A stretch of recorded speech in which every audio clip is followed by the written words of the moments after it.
तो good morning. आज के एपिसोड में हम फेमस श्रोडिंगर इक्वेशन, क्योंकि सेंटेनरी ईयर चल रहा है, उसको हम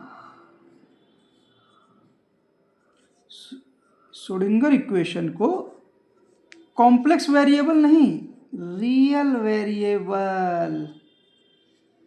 रियल वेरिएबल्स के साथ डेवलप करेंगे। हमारे साथ कैमरामैन रीमा जायसवाल है, अभी बाद में परिचय देंगे। सबसे पहले आप देखिए कि क्लासिकल पिक्चर जो एटम की है, Rutherford model, nucleus Fairlie rigid है, सारा मास है, इलेक्ट्रॉन एक फिक्स्ड डिस्टेंस पे है, किसी टाइम पर एक फिक्स्ड मास लिए हुआ है, उसमें एक वेलोसिटी भी है, ठीक है, और इनके बीच में एक फील्ड है। ऑफकोर्स वेलोसिटी चेंज होगी तो काइनेटिक एनर्जी पोटेंशियल एनर्जी में कन्वर्ट होगी। फेमिन साहब को याद करें तो ये पोटेंशियल एनर्जी या फील्ड की एनर्जी में भी मूवमेंटा होगा। तो जैसे जैसे काइनेटिक एनर्जी वेलोसिटी चेंज होगी वैसे वैसे मूवमेंटा चेंज होगा, इसलिए मूवमेंटा एक्स का फंक्शन होगा पार्टिकल का मूवमेंटा, और ये जो मूवमेंटा बदलेगा वो फील्ड के मूवमेंटा में चला जाएगा, क्योंकि लाइट में भी मूवमेंटा होता है भले ही उसमें मास ना हो, लेकिन टोटल सिस्टम का मूवमेंटा जो पीटी रहेगा, टोटल सिस्टम का मूवमेंटा वो हमेशा हर समय फिक्स रहेगा। ऑफकोर्स वो फील्ड का मूवमेंटा प्लस पार्टिकल का मूवमेंटा जो पोजीशन डिपेंडेंट है, उस दोनों पे ये दो सम होगा। ऑफकोर्स कोई भी चीज़ ये कांस्टेंट नहीं होगी, समय के साथ पार्टिकल का मूवमेंटा पोजीशन के साथ बदलेगा। पोजीशन चूँकि समय के साथ बदलेगी तो मूवमेंटा हर समय पार्टिकल का बदल रहा होगा, उसी तरह फील्ड का मूवमेंटा भी बदलेगा। लेकिन अगर फेमिन साहब को बात करें कि क्वांटम फिजिक्स में क्या होता है कि फील्ड ही सब कुछ होती है। न्यूक्लियस की फील्ड फेयरली रिजिड हम मान लेते हैं कि वो ज़्यादा इधर उधर डिस्टर्बेंस नहीं कर रही है, वो पूरे सिस्टम को इसमें एकदम अपने रखे हुई है। तो इलेक्ट्रॉन की फील्ड बाहर होगी और इसी फील्ड में डिस्टर्बेंस के कारण पार्टिकल का जन्म होता है, ठीक है। और फील्ड से पार्टिकल बनेगा कैसे? E = mc² इक्वेशन से। फील्ड में एनर्जी है, उसी से मास बना पार्टिकल का m फॉर एग्जाम्पल, और वही फील्ड की एनर्जी से जो मास बना उसमें वेलोसिटी भी आ गई, ठीक है। लेकिन फील्ड से यही पॉइंट पे क्यों मास बनेगा? फील्ड से अगर एप्रिसिएबल जो आपको दिख रहा है सबसे बड़ा बल्ज, यहाँ मास दिख रहा है, वो बाकी जगह क्लाउड बन सकता है, मतलब बहुत थोड़ा मास आपको बाकी की फील्ड में दिख सकता है। तो इन परिस्थितियों में आप देखेंगे कि जो पार्टिकल का मास एकदम फिक्स था, यहाँ पर जो पार्टिकल का मास एकदम फिक्स था और चेंज नहीं हो रहा था, मास पार्टिकल का कांस्टेंट था, हाँ मूवमेंटा चेंज हो रहा था। तो मास कांस्टेंट था, मूवमेंटा चेंज हो रहा था। यहाँ पर मास पार्टिकल का जो है फील्ड से आ रहा है, मास एनर्जी कन्वर्जन से आ रहा है, और ये मास सिस्टम में फैला हुआ है। आपको कहीं मास ज़्यादा दिख रहा है, कहीं क्लाउड के रूप में कम दिख रहा है। तो यहाँ पर फील्ड का मूवमेंटा एक्चुअली में और पार्टिकल के मूवमेंटा को अलग अलग नहीं शो कर सकते, क्योंकि मास हर जगह फैला हुआ है, मास और फील्ड पूरी तरह से हर जगह फैले हुए हैं। तो इसलिए आप ये चूँकि टोटल मास फैला हुआ है और अंदर फील्ड भी लिए हुआ है, तो इसलिए टोटल मास का जो मूवमेंटा जो काइनेटिक रहेगा वो पार्टिकल का मूवमेंटा नहीं रहेगा, बल्कि वो पूरा मूवमेंटा रहेगा। इन दोनों को डिफ्रेंशिएट मतलब ये मूवमेंटा पीटी रहेगा। तो क्लासिकल पिक्चर में मास का मूवमेंटा, टोटल काइनेटिक मूवमेंटा पीटी, ये कांस्टेंट हो जाएगा। क्या हो जाएगा? कांस्टेंट हो जाएगा। और आपको ये मूवमेंट, ये जो मूवमेंटा, ये जो मास है ये मूव भी कर रहा है, तो इसलिए p²/2m, अगर वेलोसिटी कम है p²/2m ये काइनेटिक एनर्जी का प्ले करेगी क्वांटम फिजिक्स में। और चूँकि ये मास हर जगह फैला है, भले ही मूव कर रहा है, लेकिन ये मास की भी एक अपनी रेस्ट मास एनर्जी होगी। क्या होगी? रेस्ट मास एनर्जी होगी। तो वो रेस्ट मास एनर्जी और कुछ नहीं, पोटेंशियल एनर्जी में आपको समझ में आएगी। तो टोटल एनर्जी सिस्टम की वही होगी, E = ux + PT²/2m। बस यहाँ मोमेंटा पूरे सिस्टम का होगा, पार्टिकल प्लस फील्ड का होगा, और मास हर जगह फैला हुआ है। मास क्या है, ये पार्टिकल का मास नहीं है, पार्टिकल का मास प्लस क्लाउड का जो मास फील्ड में फैला हुआ, टोटल मास, और जो अपने अंदर फील्ड भी लिया हुआ है ना, उन सब का मिला के मास, टोटल मास। क्योंकि आपको पता है ना कि अगर मैटर और एनर्जी आपस में कन्वर्टिबल है, अगर मास के अंदर एक फोटोन डाल दें तो मास बढ़ जाता है। तो इसलिए इस तरह से क्वांटम इक्वेशन आप टोटल एनर्जी की आप इस तरह से लिखोगे, जहाँ पे मोमेंटा सिस्टम का कांस्टेंट हो जाएगा, मोमेंटा कांस्टेंट हो जाएगा। श्रोडिंगर साहब ने अब कुछ नहीं किया, चूंकि पूरा सिस्टम अब डिस्ट्रीब्यूटेड सिस्टम है, तो कहा कि पूरे सिस्टम को आप वेव से रिप्रेजेंट कर सकते हो, ψxt से रिप्रेजेंट कर सकते हो, और वेव हमेशा क्या बोलते हैं, kx minus omega into T के फॉर्मेट की होगी। आपको ये स्टैंडिंग वेव है तो लीनियर कम्बिनेशन आप ले लीजिए, ठीक है। और आप अंदाज़ा लगा सकते हो कि अगर इस चीज़ को दोनों तरफ डेवर बाई डेवर x से डिफ्रेंशिएट करें तो आपको k मिलेगा। क्या मिलेगा, k मिलेगा, ये चीज़ मिलेगी। और डेवर बाई डेवर t से आप दोनों तरफ अगर डिफ्रेंशिएट करें तो आपको ओमेगा मिलेगा। Omega multiplied by some constant अगर आप कर देंगे तो आपको सिस्टम की टोटल एनर्जी मिल जाएगी। और k मल्टीप्लाइड बाई अगर सम कांस्टेंट अगर आप क्या बोलते हैं कर देंगे, k multiplied by some constant, तो आपको क्या बोलते हैं, सिस्टम की क्या मिल जाएगी, टोटल मोमेंटा मिल जाएगा। लेकिन दिक्कत क्या है कि अगर आप कोई नॉर्मल रियल फंक्शन लेंगे, मान लीजिए साइन लेंगे, और डेरिवेटिव जब आप लेंगे तो साइन कॉस में बदल जाएगा, साइन क्या बोलते हैं, कॉस में बदल जाएगा, समझ रहे हैं ना, तो फंक्शन चेंज हो जाएगा। तो श्रोडिंगर साहब ने बड़ी मैथमेटिकल ट्रिकरी यूज की कि कहा नहीं, आप इसको कॉम्प्लेक्स फंक्शन मानिए, आप जो ये फंक्शन f लीजिए, ये साई लीजिए, कॉम्प्लेक्स फंक्शन रहेगा। क्या रहेगा, कॉम्प्लेक्स। कॉम्प्लेक्स फंक्शन मतलब e टू द पावर आप माइनस आई के x minus omega into T, मतलब आप इस तरह के के x minus omega into T, इस तरह से आप एक कॉम्प्लेक्स फंक्शन आप क्या बोलते हैं, आप मान लीजिए कुछ इस तरह से ना। तो इसमें क्या होगा, इस तरह के फंक्शन में होता क्या है कि एक तरह से जैसे आप जानते हैं ना, ई टू द पावर एक्स मान लीजिए, कुछ भी मान लीजिए, तो हमेशा जब इसका डेरिवेटिव लेंगे तो अगर मान लीजिए e to the power a x है तो ए बाहर आ जाएगा, फंक्शन फिर से रिपीट हो जाएगा ना।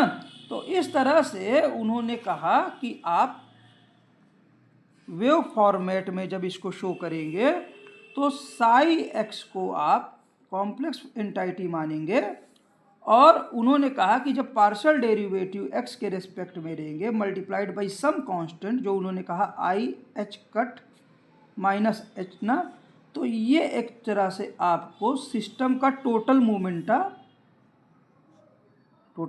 क्या है, चूंकि मास और फील्ड को अलग नहीं कर पा रहे हैं तो ये काइनेटिक मोमेंटा ही सिस्टम का है। तो अब हम p टोटल हटा देते हैं, तो ये p कांस्टेंट रहेगा multiplied by psi x T आपको देगा। और कहने का मतलब है कि ये जो ऑपरेशन इन्होंने किया, इसको उन्होंने कहा कि ये मोमेंटम ऑपरेटर है साई एक्स टी, ठीक है। इसी तरह से उन्होंने कहा कि अगर टाइम का रेट मल्टीप्लाई आई एच कट, अगर हम पार्शियल डेरिवेटिव टाइम के रेस्पेक्ट में लेंगे साई का, कॉम्प्लेक्स वेरिएबल का, तो टोटल एनर्जी आ जाएगी, क्योंकि ओमेगा आ जाएगा, यहाँ देखिए टाइम है ना पार्शियल डेरिवेटिव में, ये वाला तो जीरो हो जाएगा, तो ये और ओमेगा को मल्टीप्लाइड बाई सम कांस्टेंट, इसीलिए इधर कांस्टेंट से मल्टीप्लाई किया है ना, तो इधर भी होगा, तो एनर्जी आ जाएगी, फिर से साई एक्स टी आ जाएगा। आइगन वैल्यू प्रॉब्लम सेट इसलिए हो जाएगी क्योंकि इस चीज़ को उन्होंने कहा एनर्जी ऑपरेटर।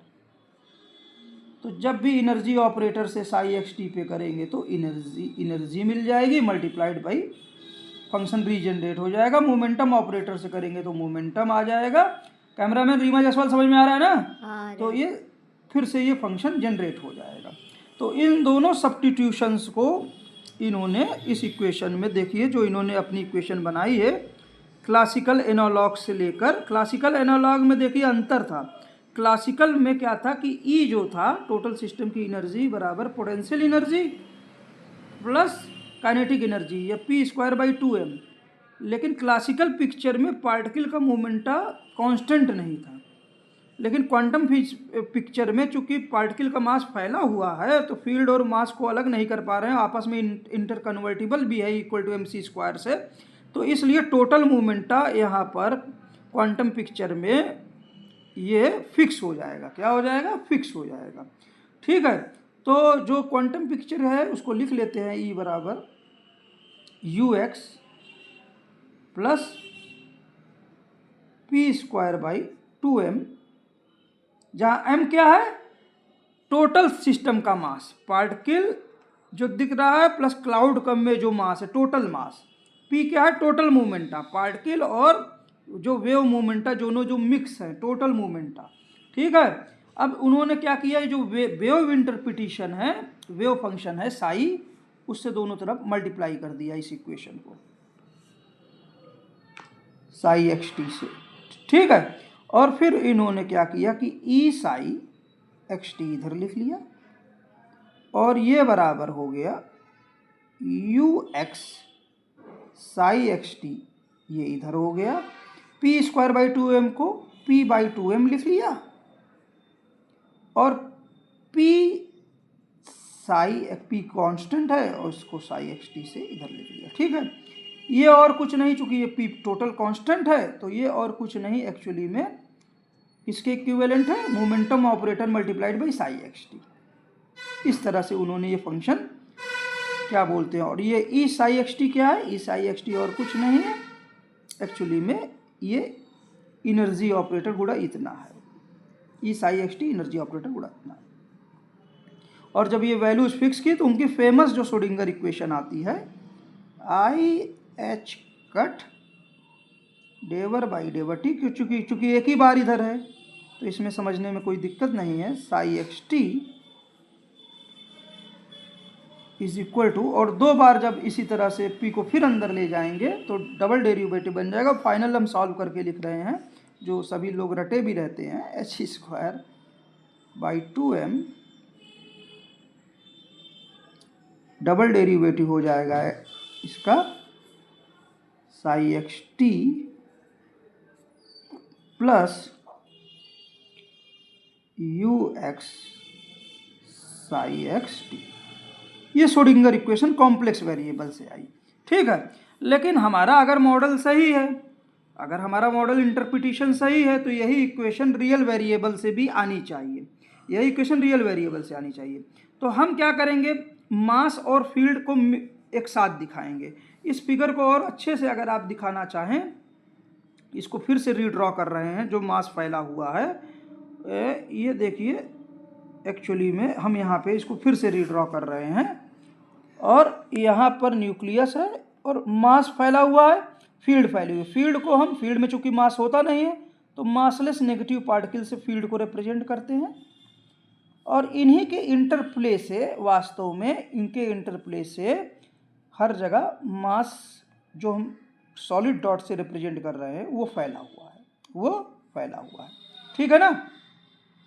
अब कहीं जहाँ सबसे ज़्यादा मास दिख रहा है, मान लीजिए किसी पोजीशन पर, वहाँ पर एक काल्पनिक वॉल्यूम ले लेते हैं, काल्पनिक वॉल्यूम, और वहाँ पर हम अब हम फील्ड के नज़रिए से मटेरियल बैलेंस, जैसे संजीव कुमार गुप्ता सर करते थे केमिकल इंजीनियरिंग में, हम चार्ज बैलेंस करते हैं। क्या करते हैं? Charge balance. ये नेगेटिव मासलेस पार्टिकल्स है चार्ज, इसका अब इसका इस जहाँ पे भी मास पोजीशन x पे दिख रहा है, ज़्यादा पार्टिकल दिख रहा है, वहीं से सिस्टम की एनर्जी ux डिफाइन करते हैं पूरी सिस्टम की। ऑफकोर्स मास हर जगह फैला हुआ है, बबल हर जगह फैली हुई है। अब इस बबल की जब बैलेंसिंग करेंगे तो ये बबल्स इस वॉल्यूम में इधर से डिफ्यूज होंगे, इधर से निकलेंगे, प्लस मास चूँकि मूव भी कर रहा है पार्टिकल तो ये बबल को ठेलेगा भी, वापस भेजेगा, वो भी लेंगे, और ये बबल्स आपस में इंटरप्ले करके मास भी बना रहे हैं। तो तीनों टर्म को जो बैलेंसिंग में लिखेंगे तो बबल डेंसिटी या मासलेस पार्टिकल की, नेगेटिव मासलेस पार्टिकल की जो डेंसिटी होगी उसको अगर हम फाई से रिप्रेजेंट करें, ना कि साई से, अपने रियल, पहला रियल वेरिएबल हमने क्या लिया? फाई। ये क्या है? नेगेटिव मासलेस पार्टिकल की डेंसिटी। ठीक है, और ये कैसे चेंज हो रही है यहाँ इस वॉल्यूम में per unit time, del by del t. ये कैसे चेंज होगी? इस 3 तरह से, डिफ्यूजन के कारण, इस वॉल्यूम में जो दोनों सरफेस से नेट डिफ्यूजन होगा। अच्छे से दिखाना कैमरामैन, बस होने वाला है। दिखा रहे हैं। कैमरामैन सो गया, XT। ठीक है, डिफ्यूजन कारण प्लस रिबाउंड के कारण जो पार्टिकल है इस बबल को वापस भेजेगा ना, तो UX इंटू 5XT। जितना पार्टिकल की स्पीड पोटेंशियल एनर्जी पे डिपेंड करेगी, और बबल जितने टकराएंगे उतने वापस भेजेगा। ठीक है, माइनस कुछ बबल आपस में कोइलेस करके मास बना लेंगे, तो कुछ चार्ज लॉस हो जाएगा मास के साथ, बबल्स लॉस हो जाएंगी ना, तो वो मास बना लेंगे। तो उसको कैसे रिप्रेजेंट करेंगे? वो एक्चुअली में डेंसिटी को चेंज करेगा। किसकी डेंसिटी को? जो मास की डेंसिटी है। ठीक है, ठीक है ना। और इसी के साथ इसके करस्पॉन्डिंग ही बबल लॉस होगा, तो एक कांस्टेंट भी आप ऐड कर दीजिए। ये इक्वेशन बन गई। ठीक, एक इक्वेशन ये बनी। अच्छा, जैसे आप बबल से मास बना रहे हैं, बबल के इंटरप्ले से मास बना रहे हैं, वैसे आप चूँकि मास के इंटर आइंस्टीन इक्वेशन सिमेट्रिक है ना, इक्वल टू mc², तो वैसे आप मास के इंटरप्ले से, वैसे ही मास के इंटरप्ले से आप फील्ड बना सकते हैं। तो आप क्या करिए कि जो आप मासलेस, नेगेटिव मासलेस पार्टिकल की डेंसिटी बैलेंस कर रहे थे, तो आप जो मास के जरिए चार्ज आ रहा है उसको बैलेंस करने की कोशिश करिए, मतलब फिक्स्ड चार्ज को बैलेंस करने की कोशिश करिए। तो वहाँ पर आप कैसे लिखोगे इक्वेशन को? कुछ नहीं, बस सिमेट्री का यूज करते हुए डेवर बाई डेवर टी। ठीक है, डेंसिटी चेंज हो रही है, कोई बात नहीं, इसके अंदर मास की डेंसिटी चेंज हो रही है। ठीक है, होने दीजिए। और इसके करस्पॉन्डिंग एक कांस्टेंट से गुणा कर दोगे तो चार्ज डेंसिटी जो फिक्स्ड मास के कारण चेंज हो रही है, ये इस तरफ होगा। और ये किसके कारण ये होगा? मास के कारण जो डेंसिटी चेंज हो रही है। क्यों चेंज हो रही है? जो मास के कारण, जो वास्तव में इक्विवेलेंट मॉडल में जो मास डिफ्यूज़ हो रहा है, नेट डिफ्यूज़न। तो ये हो जाएगा माइनस, हम इसको इधर लिख लेते हैं, मतलब ऊपर कुछ लिख दिया है, तो इक्वेशन हो जाएगी ये यहाँ पर माइनस डी, उसी तरह से रहेगा। ठीक है, डेवर बाई डेवर टी, नहीं x², डिफ्यूजन वाले में डबल ग्रेडियंट। ठीक है, और डेंसिटी के साथ जो चार्ज डिफ्यूज हो रहा है ना, उसका लिए, और ये रिबाउंड भी हो रहा है। ये पार्टिकल जो है, जो अंदर जा रहा है, उसको जो पार्टिकल्स मूव भी कर रहे हैं ना, तो रिबाउंड भी कर रहे हैं एक्चुअली में ना। तो ये नॉर्मल डिफ्यूजन नहीं है कि ये डिफ्यूजन है, बबल्स इनको वापस ठेल भी रहे हैं। तो बबल वाले में तो हम फाई लेते थे रिबाउंड टर्म, आप यहाँ पे क्या बोलते हैं, इक्विवेलेंट टर्म जो लीजिए, कांस्टेंट आप उसी बी का प्रयोग करिए, और आप क्या बोलते हैं, स्पीड इसी से रिप्रेजेंट करिए। चूँकि यहाँ फाई में इक्वेशन लिखी गई थी, तो आप यहाँ पर फिक्स्ड चार्ज वाले में आप s इंटू साई XT का प्रयोग करिए। ठीक है ना। अच्छा, जितना भी फिक्स्ड चार्ज मास से आया वो वापस अब बबल में भी, फील्ड में भी कन्वर्ट हो सकता है। तो एक्चुअली में यहाँ पर जो टर्म यूज करिए माइनस टर्म, वहाँ पर आप del by del t phi XT use करिए। अब इन दोनों इक्वेशन को, जो ये दोनों इक्वेशन हैं, इन दोनों इक्वेशंस को देखिए। पहला वाले को, पहली वाली इक्वेशन को जो हमने लिखा हुआ है ना, पहली वाली इक्वेशन जो हमने लिखी हुई है, कहाँ पे लिखी हुई है कैमरामैन? हमको आँख में देखने में दिक्कत है, तो अपना लिखा ही नहीं देख पाते हैं ना। इज इक्वल UX, नहीं, कौन सा बोल रहे हो तुम? हाँ, डेवर इतना डेवर बाय डेवर स्क्वायर हाँ अच्छा ठीक है, ये वाली इक्वेशन ठीक। अच्छा देखिए, तो इन दोनों इक्वेशन में पहली वाली इक्वेशन को इसको आप इधर ले आइए, ठीक है। ठीक। अच्छा दूसरी वाली इक्वेशन जो हमने मास के टर्म में लिखी, डेंसिटी के टर्म में, उसमें आप इधर ले आइए, ठीक। फिर दोनों इक्वेशन को पैरेलली जोड़ दीजिए। जब दोनों इक्वेशन को पैरेलली आप जोड़ देंगे तो आपको क्या मिलेगा, लेफ्ट हैंड साइड क्या मिलेगा, डेवर बाई ये दोनों चीज़ इधर तरफ एक जैसी दिखेगी दोनों इक्वेशन में। तो आपको ये मिल जाएगा 2 times del by del T, ठीक है। आपको 5xt, कैमरामैन बोल बता रहे रहना थोड़ा, प्लस s टाइम्स रो एक्स टी, ये इधर लेफ्ट हैंड साइड आपको मिलेगा। और ये बराबर आप देखिए, ये डिफ्यूजन वाले जो टर्म है एक्चुअली में, ये जो डिफ्यूजन वाले टर्म है, ये डी वाला ये वाला टर्म, और क्या बोलते हैं डी वाला जो ऊपर वाली इक्वेशन में डी वाला टर्म है, ये दोनों टर्म डी आप बाहर ले लीजिए, माइनस डी, ठीक है। माइनस डी बाहर ले लिए और ये हो जाएगा double derivative x square, bracket में हो जाएगा 5xt प्लस s टाइम्स रो एक्स टी, ये वाला टर्म। अच्छा रिबाउंड वाले टर्म जो हैं वो पहले वाले में क्या थे, b times you x 5xt, और दूसरा वाला क्या है इधर दूसरी इक्वेशन में, camera b time you x into S into rho x T ना। तो दोनों को जब पैरेलली जोड़ रहे हैं तो b into you x into, ये तो कॉमन हो जाएगा, और ये जो टर्म हो जाएगा अंदर 5xt प्लस s टाइम्स रो एक्स टी, ठीक है ना। ये आपकी इक्वेशन आएगी, ठीक है। अच्छा अब देखिए, ये जो क्वांटिटी है ये क्या है, फील्ड में जो चार्ज है, फील्ड में जो मासलेस पार्टिकल्स में जो चार्ज है वो इसको रिप्रेजेंट करेगा। तो ये क्या है, free charge density FCD, massless negative massless particles की चार्ज डेंसिटी, ठीक है। और ये क्या है, जो मास में चार्ज डेंसिटी है, तो ये क्या है, फिक्स्ड चार्ज डेंसिटी। और ये दोनों टोटल मिला के क्या हो जाएगा, टोटल चार्ज डेंसिटी, ठीक है।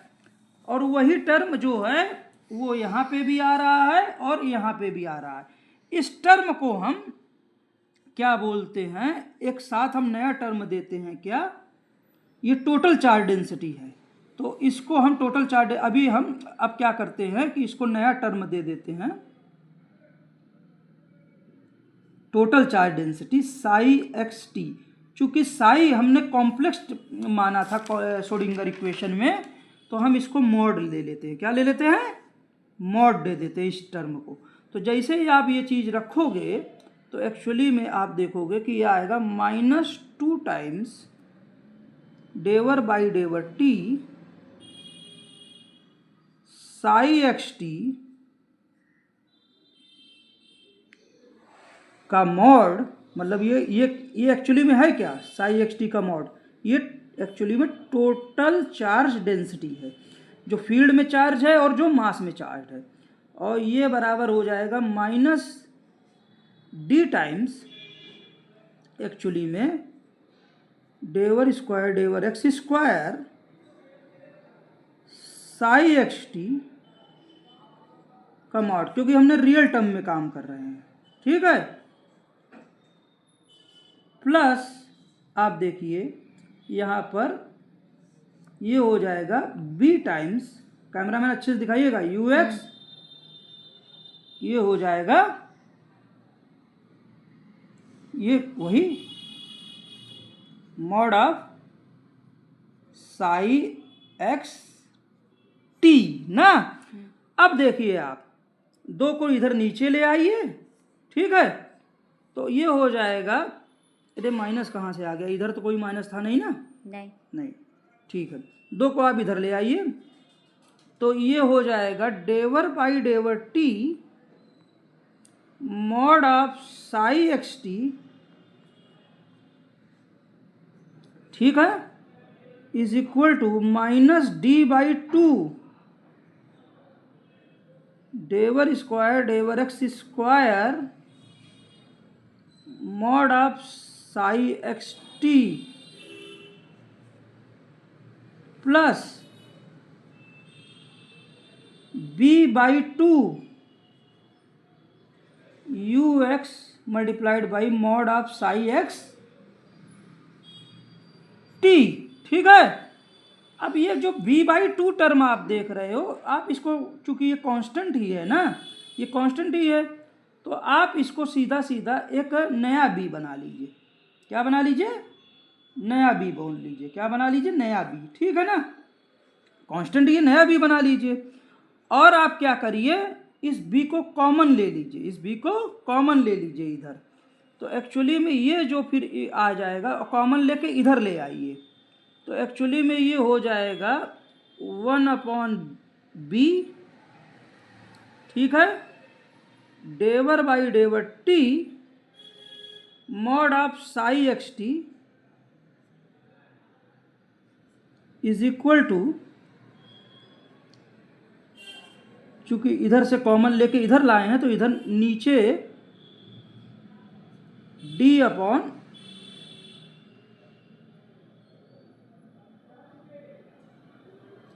To be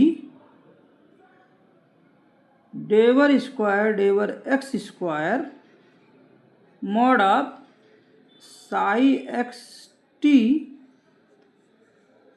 plus u x multiplied by mod of psi x t. ठीक है ना, समझ रहे हैं कैमरामैन?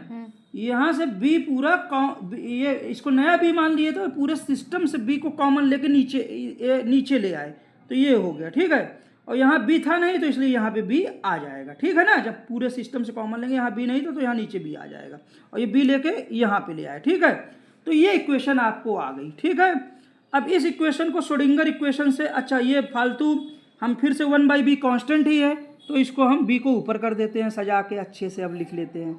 तो b multiplied by del t mod of psi x t is equal to, अच्छा इधर जब कांस्टेंट चेंज करेंगे 1/b को जब b रखेंगे तो ये चीज क्या हो जाएगी,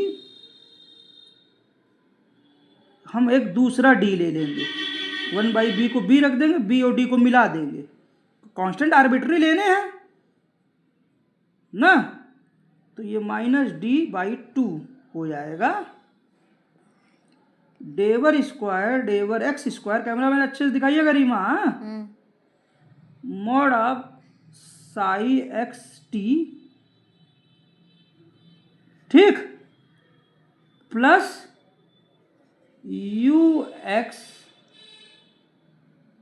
mod of psi x t. ठीक है, अब दोनों इक्वेशन को जो श्रोडिंगर इक्वेशन है उससे कंपेयर कीजिए। श्रोडिंगर इक्वेशन क्या है, माइनस जो कॉम्प्लेक्स इक्वेशन है minus i h cut del by del t, complex variable है psi x t, is equal to minus h cut square upon 2m del square del x square psi x t plus u x multiplied by psi x t. दोनों equation देखिए, जो real variable से हमने चालू किया था, real variable, तो mod of psi x t क्या है, एक्चुअली में फाई एक्स जो फ्री चार्ज डेंसिटी, फील्ड की चार्ज डेंसिटी प्लस जो मास में चार्ज डेंसिटी है, ये रियल नंबर है। और कॉम्प्लेक्स अगर वेरिएबल लेंगे तो वो मॉड से रिप्रेजेंट होगा। तो आप देख सकते हैं कि रियल वेरिएबल से भी, और इस तरह के फिजिकल मॉडल जो हमने प्रपोज किया, जो श्रोडिंगर साहब थे, उन्होंने कॉम्प्लेक्स अलजेब्रा यूज की, हम इसी चीज़ को क्या बोलते हैं, मास और फील्ड को बबल से रिप्रेजेंट कर सकते हैं, और क्या बोलते हैं, मास को डिस्ट्रीब्यूट कर सकते हैं, इस तरह से डिस्ट्रीब्यूट कर सकते हैं। और इन सारे एजम्पशंस के साथ हम ये देखिए फील्ड को मासलेस पार्टिकल या हिग्स के massless particle, negative massless particle, और इससे दो और मास को डिस्ट्रीब्यूट कर सकते हैं, रियल सेंस में भी इक्वेशन लिख सकते हैं, तो उससे श्रोडिंगर इक्वेशन डिराइव हो जाएगी। तो यहाँ से आपको दोनों इक्वेशनों को कंपेयर करने से आपको क्या मिलता है, आपको ये मिलता है कि कुछ जो कंक्लूजन्स आते हैं वो ये आते हैं कि जो श्रोडिंगर इक्वेशन का साई है, साई एक्स टी, वो क्या रिप्रेजेंट करता है, उसका मॉड एक्चुअली में रिप्रेजेंट करता है टोटल चार्ज डेंसिटी। वो क्या रिप्रेजेंट करता है, फील्ड की चार्ज डेंसिटी प्लस जो फिक्स्ड चार्ज डेंसिटी, मास में जो चार्ज डेंसिटी है, उस दोनों को। तो ठीक है ना। तो श्रोडिंगर इक्वेशन का साई एक्स का मॉड रिप्रेजेंट क्या करता है, एक्चुअली में रिप्रेजेंट करता है टोटल चार्ज डेंसिटी। और अगर पूरे सिस्टम में हम इन सारी चार्ज डेंसिटीज को ऐड कर दें, इंटीग्रल कर दें, पूरे सिस्टम को दोनों तरफ इंटीग्रल कर दें, तो एक्चुअली में ये चार्ज डेंसिटी का जो सम है, ये टोटल चार्ज डेंसिटी का सम है। पूरे स्पेस में अगर हम इंटीग्रल कर दें, इसको पूरी लेंथ में इंटीग्रल कर दें, तो एक्चुअली में ये इंटीग्रल और कुछ नहीं, ई को रिप्रेजेंट करेगा, इलेक्ट्रॉन का चार्ज जो कंजर्व है, और जो मास, भले ही सिस्टम का मास बदल रहा हो, भले ही फील्ड बदल रही हो, लेकिन टोटल जो चार्ज है वो कंजर्व है। तो इसीलिए क्या बोलते हैं, जो integral of psi x t का जो मॉड है, इस चार्ज डेंसिटी को रिप्रेजेंट करता है, टोटल चार्ज डेंसिटी को। और जब पूरी लेंथ में करेंगे इसका इंटीग्रल, पूरी लेंथ में आप इसको जब इंटीग्रल करेंगे इस चार्ज डेंसिटी का पूरी लेंथ में, और जो भी इस चीज़ का एक अपना एरिया रहेगा, सपोज क्योंकि ये बबल्स फैले हुए हैं तो इनकी कुछ एरिया भी होगा ना, तो area multiplied by D x, तो टोटल जब इंटीग्रल करेंगे आप ए डी एक्स के साथ, तो एक्चुअली में ये पूरा जो चीज़ है, ये टोटल चार्ज जो स्पेस में फैला हुआ है वो ई के बराबर होगा, ये फिक्स होगा। क्या होगा, फिक्स होगा। ठीक है ना।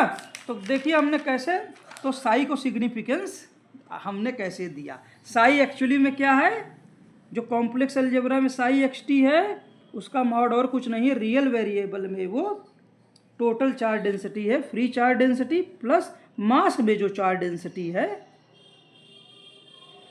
उन दोनों का सम है। एस क्या है, स्पिन कांस्टेंट। ठीक है। कैमरामैन का नाम है रीमा जायसवाल। मैं हूं मनीष जायसवाल। हम लोगों को पता है 869 अरकन्या चौराहा, मुट्ठीगंज, प्रयागराज, इलाहाबाद। और कैमरामैन ने बड़ी मेहनत की, थैंक यू सर। तो देखिए श्रोडिंगर इक्वेशन को रियल वेरिएबल से भी आप डेवलप कर सकते हैं और साई को सिग्निफिकेंस दे सकते हैं। बस आपको एप्रोप्रिएट मॉडल का यूज करना है, और वो मॉडल और कुछ नहीं है, वो एक्चुअली में जो फील्ड और मास हैं, एक्चुअली में वो पूरी तरह से फैले हुए हैं, उनका मूवमेंट आप अलग अलग नहीं लिख सकते हैं। और आप जब फील्ड से मास को जनरेट कर सकते हैं, मास से फील्ड को, आइंस्टीन की जो इक्वेशन है E = mc², वो श्रोडिंगर इक्वेशन के हर्ट में है। और जो इलेक्ट्रॉन का चार्ज है, उस जो जिस स्पेस में वो फैला हुआ है, वो टोटल चार्ज कंजर्व है। ऑफकोर्स उसका कुछ पोर्शन फील्ड में रहता है, मासलेस पार्टिकल या हिग्स के मासलेस नेगेटिव पार्टिकल्स में, और कुछ चार्ज क्या बोलते हैं, किसी भी समय वो मास में रहता है, लेकिन टोटल चार्ज पूरे स्पेस में वो फिक्स रहता है। इसीलिए साई एक्स का इंटीग्रल जो होता है कॉम्प्लेक्स अलजेब्रा में, मॉड ऑफ साई एक्स का इंटीग्रल जो होता है वो कांस्टेंट होता है, क्योंकि वो टोटल चार्ज के बराबर इलेक्ट्रॉन के होता है। तो साई एक्स क्या रिप्रेजेंट करता है श्रोडिंगर इक्वेशन का, कॉम्प्लेक्स अलजेब्रा का, उसका मॉड टोटल चार्ज डेंसिटी को रिप्रेजेंट करता है। यही सेंटेनरी ट्रिब्यूट करीब 100 साल बाद हो गए हैं क्वांटम फिजिक्स के उस फेमस साइंटिस्ट को हम देना चाहते हैं। अक्सर पूछा जाता है कि साई एक्स क्या है श्रोडिंगर इक्वेशन में। साई एक्स एक्चुअली में चार्ज डेंसिटी है, वो चार्ज डेंसिटी जो फील्ड और मास दोनों में बटी हुई है। श्रोडिंगर की ओरिजिनल कल्पनाएं वही थी और वही जब टोटल चार्ज डेंसिटी वो फिक्स है, इसीलिए साई एक्स का मॉड का इंटीग्रल जो है टोटल वो चार्ज को रिप्रेजेंट करता है, इसलिए टोटल प्रोबेबिलिटी भी जो होती है वो फिक्स हो जाती है मैक्स बॉर्न के इंटरप्रिटेशन के अनुसार। जय हिंद, जय भारत, जय विश्व। Thank you sir. Reema Jaiswal के साथ Manish Jaiswal. Thank you sir.